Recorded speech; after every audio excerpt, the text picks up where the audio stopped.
love, life, and lessons from the past. Only at Dear Mags FM with DJ Chin. Chin, gusto ko lang sabihin muna na mahaba ang kwento kong ito. This is a long story that no one will read. Pero hindi ko kayo masisisi. Pero sa pagsusulat kong ito, sana may makakaintindi kung bakit ganito ang nararamdaman ko. Dear Mags FM, please hide me with the name Anonymous Soul. Bata pa ako nung nagpakasal ako. 19 lang ako at ang husband ko ay 21. Para bang isang shotgun wedding. Nabuntis kasi agad ako. At dahil nga buntis, at dahil ang pamilya ko ayaw ng iskandalo daw, para matakpan ang aming reputasyon, ipinakasal kami kahit hindi pa kami handa. Pero nung buntis naman ako, inalagaan ako ng husband ko. Yung bang feeling ko, doon pa kami nagka-developan matapos kaming ikasal. Wala naman kasi yun sa plano. Isang beses na nangyari nung nagkalasingan kami. Walang ligawang nangyari. Ni hindi ko pa siya lubusang kilala. Kaibigan lang siya ng isang barkada ko. So after we got married, doon pa kami na in love sa isa't isa. Madali lang din naman kasi siyang mahalin. Natutunan ko siyang pagkatiwalaan. At ganun din siya sa akin. Naniniwala din siya sa mga kakayahan ko. Minomotivate niya ako to do more and more. Sabi niya nga, kahit na may anak ako, may anak kami, pwede pa rin daw akong mag-aral para makapagtapos ng college. So, suportahan niya daw ako. Kaya nagtrabaho siya, nagsumikap siya. Kalahati ng sweldo niya nakatabi para pang school ko. Kahit sapat lang ang kinikita niya, nagsa-sideline siya para lang daw makapagtapos ako ng college. Kaya nung lumalaki ng bata, sinasabi niya lagi na kailan daw ako mag-e-enroll. May pera na daw kami. Nakatira lang kasi kami sa isang munting bahay na iniwan ng nanay niya sa kanya. Pero may kasama kami sa bahay, ang ate niya. Hindi naman siya nagpupumilit din na mabuntis ako ulit kasi nga ang plano, patatapusin niya pa muna ako ng college. And at that time, parang feeling ko, he was a perfect husband. Kaya habang tumatagal, napapamahal na siya sa akin. Sabi ko, not bad na nag-asawa ako ng maaga. Not bad na nabuntis ako ng maaga. Kasi mangilan-ngilan lang ang asawang katulad niya. And it stayed that good and perfect for a long time. Until sa gumraduate ako ng college. Natupad ang mga pangarap namin. But things started to change. At napapansin niya yon. Napapansin ko din, marami nang nagbabago ng unti-unti. Sabi niya pa nga, it was little things, memories namin, na sobra kaming mga bata pa daw nung nagkakilala at ikinasal. Pinaalala niya rin sa akin na nagsumikap siya para makapagtapos ako ng pag-aaral. Kahit na sinasabi ko sa isip ko na nagtapos ako ng college sa edad na 32. Still, young pa yon para sa akin. Bata pa ako nun. Bata pa yung 32.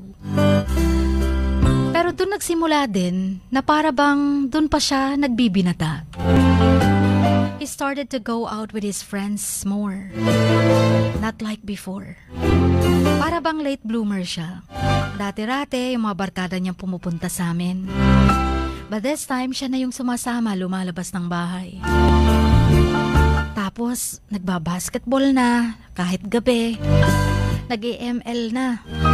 Naging addict pa sa ML. Hindi na maistorbo. Until he started going out and out and out every single night. Para bang he just started having more fun without me. Para bang nagsawa na siya sa amin. Ng anak niya. Parang nagsawa na siyang makasama niya kami sa bahay. O ayaw niya na kayata kaming makasama. Kasi laging nasa labas na siya. Hindi na siya yung dating nag-e-extra income para may maipong pera. Ngayon ang kinikita niya sapat na lang sa pangbabarkada niya. Inom dito, inom doon. And then it got worse. Until one day, kinausap niya ako habang kumakain ako. Sabi niya, "Ma, since bata pa tayong nag-asawa at hindi ko pa masyadong na-enjoy ang buhay ko bilang binata, pwede bang magkaroon muna ako ng more freedom? For exploration lang. And everything na hindi ko naranasan noon nung binata ako. Dahil nagkaroon agad na tayo ng responsibilidad. At ikaw din, bibigyan kita ng kalayaan kung anong gusto mo." But I said no.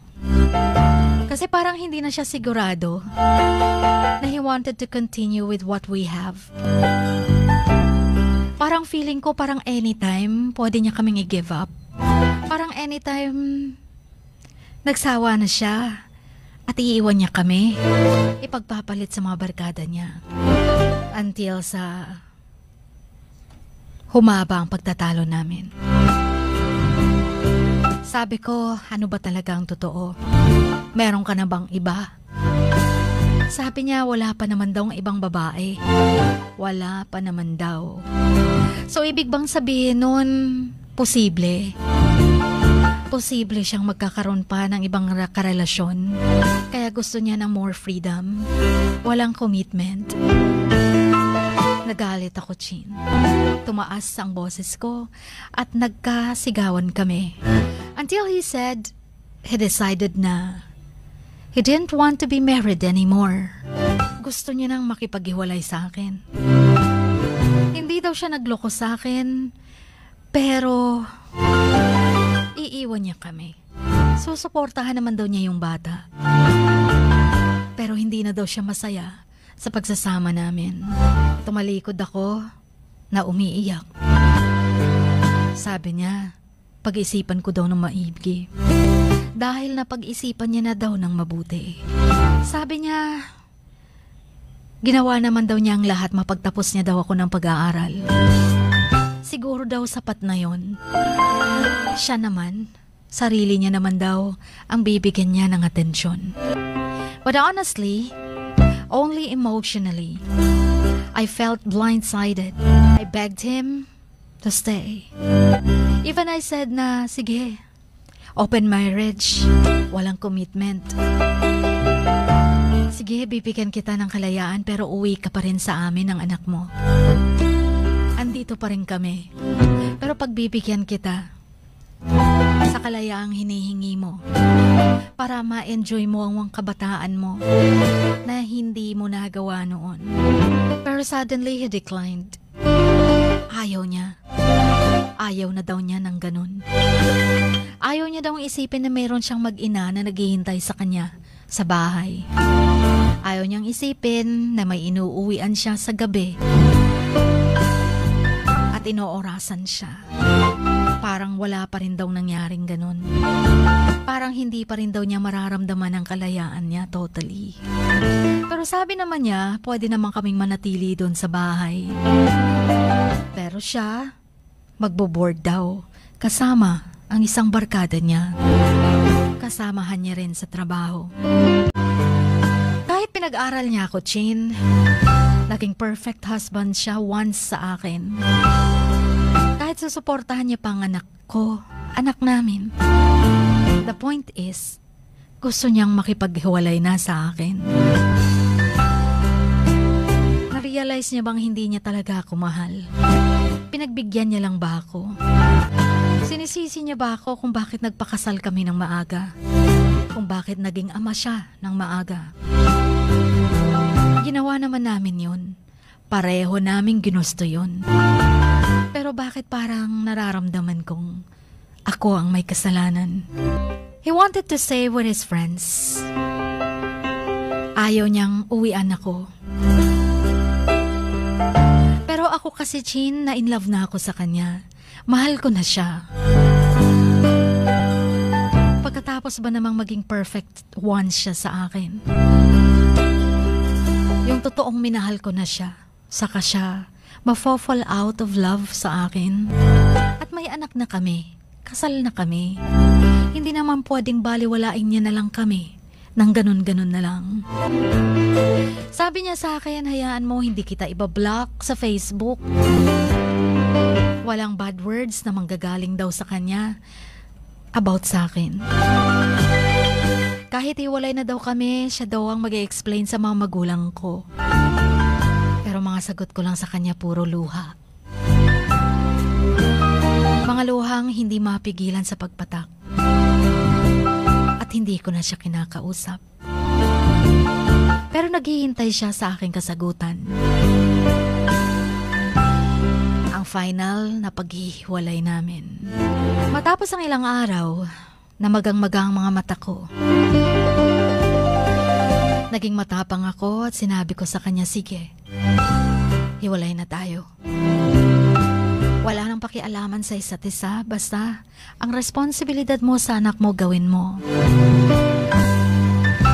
And I thought that was that. Akala ko ganun lang kadali, ganun lang kasimple. But 1 week after naming naghiwalay, nalaman ko na lang, may ibang ka-live-in na siya. Chin, hindi ko matanggap yon. Hiwalay kami pero hindi annulled ang kasal namin. May kasunduan nga kami pero hindi ko pa rin matanggap na ganun niya lang ako kadaling pinagpalit.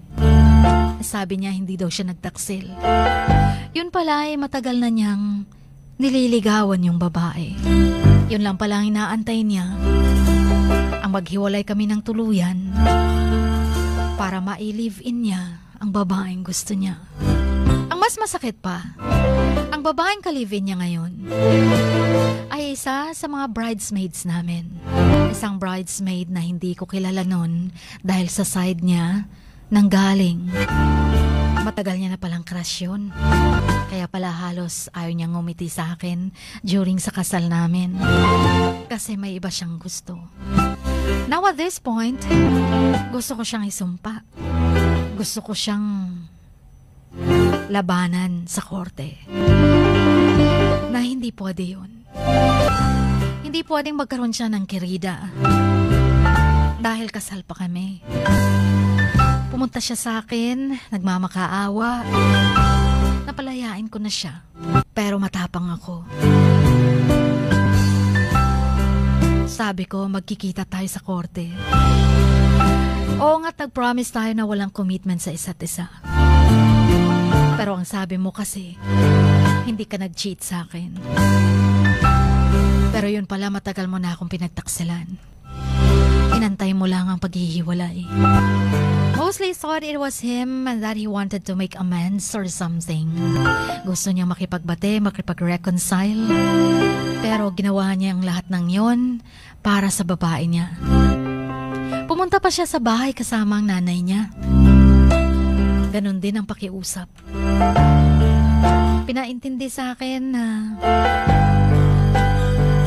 masyado daw kasing maaga kaming nagpakasal, nag-asawa.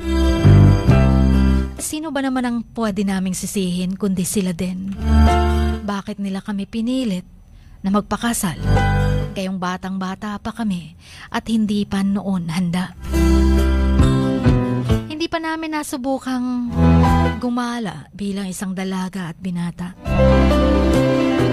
Hindi pa namin na-enjoy ang pagkadalaga at pagkabinata namin noon. Pero ang mga magulang namin ang nagpumilit.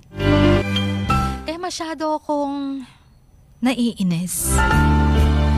Sinama pa niya ang nanay niya para makonvince ako. They both did, which made me so much more confused. Kung bakit pati nanay niya gustong-gusto ang gawin ng anak niya. Imbes na i-motivate niya na magkabalikan kami. For the sake sa apo niya. Yung oras na yon, yung moment na yon ang hindi ko makakalimutan. Umalis sila and left us in hell. Nag-uumapoy ako sa galit. Wala na daw akong magagawa kung ayaw daw ng anak nila sa akin. Wala na rin daw ako magagawa dahil nakatira daw ako sa bahay nila. Kung ayaw ko daw, umalis daw ako. Umalis kasama ng anak ko. Kung magmamatigas daw ako, hindi daw niya susuportahan ng bata. At papaalisin na kami sa bahay na tinitirahan namin. Dahil naman sa kanila yun. So for the sake of our kid, pinagbigyan ko siya. Hindi na ako nagkaso pa. Hinayaan ko siya sa babae niya. Ako naman nagtrabaho para sa anak namin. Dahil kakapritsyo lang ang naging suporta niya buwan-buwan. Pero mas kinakagalit ko, hindi naman kasi kailangan ng suporta kung wala namang pagbabonding bilang mag-ama ang nangyayari dahil buntis din ang kanyang babae. Wala na siyang oras sa anak niya. Hanggang nanganak ang babae. Lumipas pa ang ilang buwan. Nag-celebrate ng 1-year-old ang kanilang baby. Inimbitahan kami. Ako naman, para sa ikatahimik na ng lahat, at gusto kong makita at makabanding niyang anak ko, sumama ako sa children's party. Sinamahan ko syempre ang anak ko. Pero isang gabi nun, bigla siyang lumapit sa akin. Sabi niya, nagsisisi daw siya. Being young and dumb didn't matter daw. When I wasn't with him, doon niya na-realize, ako pala daw ang mahal niya. He thought he'd be happy to have full freedom to do whatever he wanted. And he was for a while. Ang dami niya nang pinuntahan, ang dami niya nang in-explore. At kahit ka-live-in niya pala yung babaeng yun, meron pa din siyang iba. In short, nagpakasawa siya sa pagiging binata niya. Pero matapos ang lahat ng yun, gusto niya kaming balikan. Gusto niyang iwan ang ka-live-in niya. Gusto niya daw kaming, or siya na bumawi sa aming mag-ina. Pero parang hesitant daw siya. He did not want to bother me after he broke everything apart. Nagmamature na daw siya. Natapos na daw ang kaligayahang hinahanap niya. Pero at the end of the day, ang kaligayahan niya pala ay mag-iina niya. Ang sabi ko, kumusta naman yung bago mong mag-ina? Iiwan mo katulad namin at mararanasan naman nila na walang asawa at walang ama ang anak niya. Hanggang kailan ganun ang mangyayari? Sabi niya, pinayuhan daw siya ng kanyang barkada. And they were always talking about our marriage. How it slowed them down, and he listened despite the fact that I never tried to stop him from doing what he wanted. And he still loved me. He wanted me back. And he never really stopped daw sa pagmamahal sa akin. And he would talk about it year after year sa family niya. Yung nanay niya, sinabihan niya din. Pero mas nakakalungkot lang isipin kung saan siya naka-realize na mahal niya ako. Doon naman ako nagmahal ng iba. Yes, Jane. Kasagsagang buntis ang asawa niya. May nakilala ako. Malayong malayo sa ideal man ko. Pero sobra kaming magkasundo. Minahal niya ang anak ko na parang kanya. Paano na ang gagawin ko ngayon? Gayong mayroon na akong iba. Paano ko sasabihin sa kanya na ayoko na? Gusto ko mang mabuo muli ang aming pagsasama, ang aming pamilya, dahil kasal naman kami at may anak na. Pero paano naman? Dahil nagmamahal na ako ng iba. Sana'y mapayuhan niyo ako. Maraming salamat sa pakikinig. Ang inyong Kamax. Always, Anonymous Soul.